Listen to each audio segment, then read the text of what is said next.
Banasco. Banasco de ya. O say Banasco de na o che no. The two feature. Oni baby ameti no wani mo bia o to be feature. Na who besides the Banasco. Oni baby ameti Banasco de ya.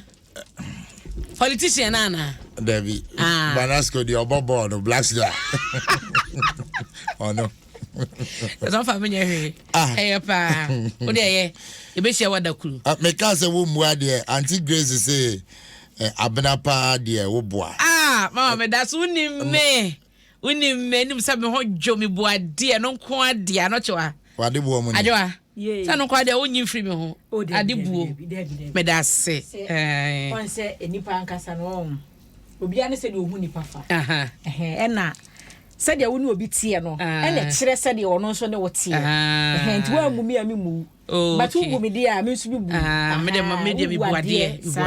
buade pa me hu so wa district to obiada me da se no de me da se nti mama mi wan sa no maka machi asem ba ya mo nka na metimu nya me de na asapa ya ka mama nkwan sa no akọ posti o Facebook o abna me hu so postu mi poda and she was loud and she had a bright future and I was here can when you just have just post to me say see post to necessary posting you bet my post to bank one abe also down to me also post you post me mama there your friend say akwabo na board na nyomo say post me boni me posting you bet my post to bank one abe phone so mama kwa nim na daily guide asempa na me de hyase so hu na katafeto so me nsa na me gina yi wo hye asema eda ha Vice President Dr. Mahmoud Bawumia say okoni krom wale nye wakohia na ye ahemfo a ewo honom ene ni krom wofo ye se gia wo boje ne so no na nya de keto ne nyina ne se wakofie kwagie fie nhira se ye wo ha ya na beto dwase wasia dom kese ne fa ewo mra se beja fie wono ane die mu no ene ade ato manim se ene no wopese okoko gina bie na party ne to ne so aba no hwe so betuma tu franka edema MPP manyoko na sana nupodo na wabomodin akobo mampani akufu ado amane ewo nsusuye a owo ne de opese oye no wakoka cho mampani akufu ado na eno achi okosia edom kese no ye wo mra se beja fie no na eno achi no se dabi ansana metie sibu no wo se mikofie efie pe sanse yesi ofie ohun anase okromu mpete wo mudi wonama ebika entine wo so okofie no okoji nhira no na efie gina kwaba efie gina wo atu efie manu nhira no a ene wotie si abonten ene wo manfo so aka ne party for so no akodi nkomo na ne daily guide ekeka sa wo kenkan pa na wo de wani geji wo de wani bua yesi edom wo mo timoto su kosia no kwan de ne ba ye na nanom ahemfa wo potem hodom a wo mu hia no daily guide kama ne yakono chese de mehwe film wachire mu asana ye fepa na wo mu nyina so de wo mu hira ma no se na krofo kan yo opponent me no kra so ono kroko ni krompo na wo mu hunu mpo wo mu fa na nya hwe na so se de vice president koya wale fo ye no chese ema anigye hye ne ma amane no ne chese kwan ma bie edama no a wo no akwakodru mu a wakogi ne hira no nti de free hode a na wo tie asim ti hunu so wadru mu a na chese efie aboni chidom na wo de sa chidom no eni sha na eko tie ne na chesa sedan ko na vice president edema wale fo eni nananom a wo ewo ho na wo je no ofel so wo mpanyifo ahodo wo ho no opinion leaders a wo ka bie wo mo nyina je de fefefe no na ni aso pa na me de wo firi ho no me de abakata feto so nsia asame de ha de me pese wo yi wo sumpa na otie mame esanse ehia ohun afutu sem wom ewo mu sawre ho na aba ato obi na so afutu sem wo ba bia ugibia ebeboa won ni nyina ni se asempa utie me yaso ko achim asawase a eno wa aye apoemantemu enna sofobia so wagedi wo ho pa ye frɛ no Isaac Ochiema dodo na frɛ no ne din kwa den Pastor Usu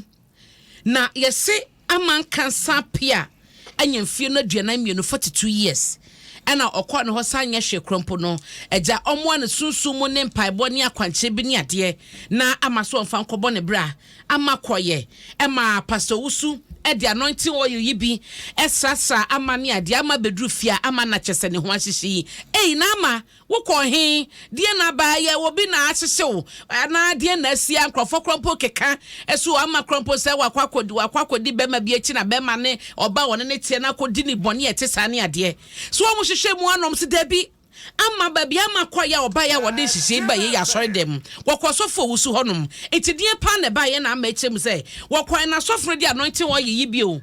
ede sasa no ne ade so obompa ya manama no hunumu ni ade ma na kwakire ene kowiecha ama hihye na omo chese si ofori so busu etwam no ne da na etoso aduonum 25 no ene sie wachema sawase ye no ewo achema wisa ewo brim south mansini mu enti eba no sa no eno omo chese ayi ama apia se omo diri card ne ko da government hospital antentam eno omo transfer de ne ko Kolebu teaching hospital eno achi won krai hayo no achi no fo fia to ata no wadware aba mu April 25th ekodru May 2nd yesi branda no na ama enkansa pia wato na nanmo ewon siedo etu am se basa no na busuafo no ekọ sofo wusu ho eno besan se sofo edin pa na wode ya ama ya utase wasese no ama famu awoi sofo eji chimto wod no wonye ama hwe eno de wonye ne hwe se na wo mu hwehwe mu anom hu se wasofo na odi nan no yese ne nsa ho ne na ho ba bi crash se na tese hihye na ama hihye na ade na kɔ wo mu no bibisa na ye sofo na nsa ne na ho nyina hihye se na yese ode anointing oil asempa ene eja ene edi dwuma na mennim kwan a ofa so ye no ode di dwuma ne zan eno ne asem no sansa the fact say ono hihye ne nsa ho hihye ne na ho hihye ama so hihye ama sa anointing oil a sofo no de ye ne ho adwuma no na di ne sa dem a ode akodi wo mu no ne tese sofo no so anointing oil ne sra omo a ode opagya jama sa wo enti omo chase wo de eja ena anointing oil ena di dwuma enti na so krampa ma posifo mu ache moda no akwachi na yekase no owo posifo kukuma wo mu eyemu hwehwemu na na adwoa gloria eye aman kansan ya wonye ne ba bi ko ni nua eche se wo mu de aduomu nim ne se ni omu sister no ekosofo wusu honom na sofo wusu e de anointing oil ye ne ho akwankyere ena di nua na kɔ wo mu no na omo na mo keka ese amakra da hwe ayi bibia gu no so ahyehye no kura bi ani sansem ni mu enti posifo se wo mu eyemu hwehwemu a wo hwe ba bi asem be kwakodru na no susu mu amane no wo mo dia ba enti be sewa mu amokwa asore no wo ye kristoni a obi nka se nso obi nka se nyagidie na so wankasa no ma wotibua no emu fo se obi akofa anointing oil di je ka ho na de be ka oni padua no eye sunsun benko a bonsam be baifo benko a ene di watiti mu anti no ejane anointing oil nkwa na pam na yeye me kwa sori o me kwaje mpaibo wo mo num bi enya de ketoa wonim de de afrafra wo gimne no munya hweye so munya hweye pa na ye ma ye ni afra e wo soma ye wo mu a wo kire bie no ebetumi e de o haw ni owuo abrayen se de ama apia ono so de to na nan wo sie dui oba de fa ne kransie ye na kosisi yi na beba medi wo wie wo daily guide mu a na ya so no postifo ese wo makote NDC amanyoko no mo former regional deputy communications officer wono ekwa atake abamu a yo nsem twene wodi ne djuma e wodagbon FM Abubakar Sadiq no wo makwakote no woni abrante ba kwa kan ho nsese no wo mo so positive kukuma ehwehwemu ekoso daily guide abokrata mu amane eno no the anchor da obokrata ni abna mefrase obebi awuwie ye no we ye kan ho asem last Thursday on ene ye ka video no kwa ni TV so na me kan news e bia ha ya so test ye wi aprem to be ye pa so a na nsentwe ni wo ye na adwuma na obi feel say asem wo kan na anko yi ama no ntino obowura live na dem Facebook nso no obowura ko ene omo so ne mini nyina fa na kan peja ni gina ho de ne pem ho nyina se sa posifo atonsa afre omo a wo mo ko na we onse ne edi ho nkomo nkwankwa anu ase sa wa de ya akoso na sa de aba ade anko de aba no o si 80-year-old man ex-education minister picks 9th wife na ti abawa na to yeah did you ko baby na sumbejo no okay eno ano no abua bia didi ko baby sorry na ya di wo ko bo fitira e won kan ya se on se ne ye ka se obia didi ko baby na sum ebedje no Trebi a wutimi na mua condemn sa antino. Unyo binase na nida ho na eja. Emfa ho ni mfie no na mato aso na asumdua. But now way the big one. Ashanti NDC in Mahama by day, Dufour by night campaign. Na kwa Asante mantemu a, se mpanifo ahodo bia NDC amonyo ko mudi muntintima na beto dwa se on se Dr. Kwabena Dufour ni nchi no firi Asante memu.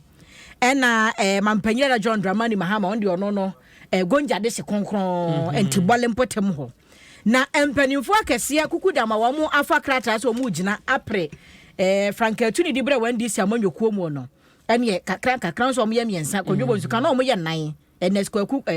krobia no ndo no o ka se woni ni muduro nyina ta mampanyi da de chi wan free mu akabe ha o mampanyi da da mahama nko be twe vote ni kakra obe ha no ti se wo so ni muduro ta da chi